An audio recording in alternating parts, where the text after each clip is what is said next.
tiasa diungkul Jongho karonyok ngaluhan ieu acara kalayan daria.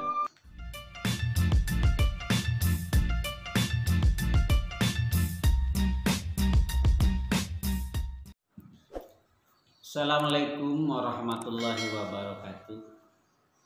Puji sinareng syukur urang sami-sami sanggakeun ka Gusti Allah anu Maha Suci, anu parantos masihan mang pirang-pirang nikmat ka urang, di antawisna nyaeta nikmat sehat anu karaos ku urang sadayana.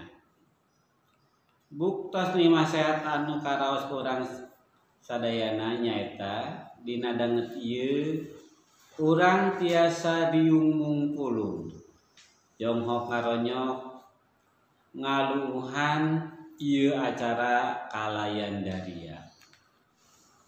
Para wargi sadayana, khusus kulawarga calon mempelai istri, simkuring jauh-jauh di jugjug, anggang-anggang di teang, sumping ka ieu tempat teh sanes tambuh laku teu puguh, tapi sejang dibikeun pamaksadan pun anak cep dadang. Kanggo maheutkeun janji pasini, 2 sasih katukang sareng tuang putra di dieu nyaeta Neng Imas dina hiji beungkeutan suci nyaeta rumah tangga. Mugia Allah marengkeun. Tah dina ieu waktu simkuring kawakilan ku Ibu Ramana cep dadang seja masrahkeun ieu pun anak anu sakieu buktosna. Hapunten anu kasuhun, boh bilih kirang tata, kirang titina, kirang duduga priyogana, kirang harta jeung hartina. Damung sakieu kaayaanana, simkuring salaku Ibu Ramana didanget ieu tos teu ngagaduhan deui. Mangga nyangakeun ka ibu bapa mugi ditampi ku kaweningan galih. Upami tea mah masih keneh aya carekeun, hapunten maklum masih keneh atah dina perkawis pangalaman rumah tangga mah.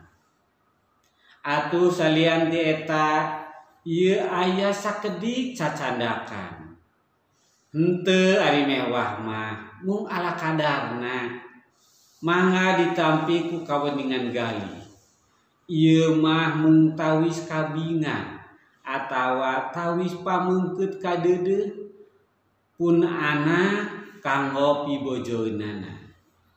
Sakitu anu kapihatur sakali deui simkuring nada dihapunten, boh bilih kasumpingan simkuring ka sakulawargi seueur kakirangan, seueur kalepatan, namung dina hate mah estu niat anu bersih.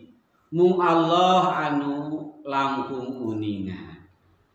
Wassalamualaikum warahmatullahi wabarakatuh.